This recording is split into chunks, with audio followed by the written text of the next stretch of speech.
Ayan po. Nilalagyan po namin ng plastic yan. Kasi nga po tag-ulan ngayon.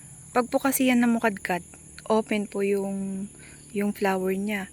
Tapos, pagka masyadong nababaha po kasi sa ulan, it can cause na naglalagas po yung mga bunga niya. Kasi nga po nabababad sa ulan, nabubulok po yung bunga. Kaya po hindi nagsasaksid. Kaya po ngayon, meron pong experiment yung mga kapatid ko. Ayun yung mga ginagawa nila. Oh. Tatry po namin kung effective po ba ito. Yung mga ganito. Oh. Nilalagyan po namin ng plastic cup. Para po pag namukadkad, ganito lang po siya. Hindi po mababasa yung sa loob niya. Ayan. Yung iba naman po, ang ginagawa nila is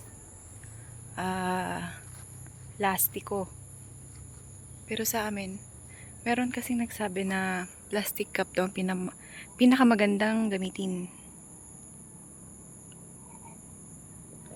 Ayan po. Kasi yung mga ganitong karaming bulaklak, sayang naman. Sayang naman kung hindi siya mabuhay. Lalo na po na mag-off season na po ang dragon fruit. Kaya po, iniingatan po talaga namin bawat bukol, bawat piraso ng dragon fruit na to. Yan, hindi pa nalagyan.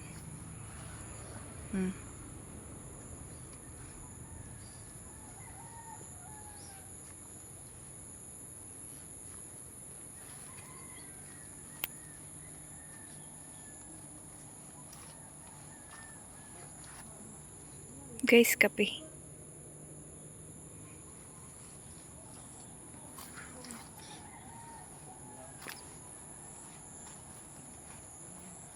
Yan po, naglalagay sila.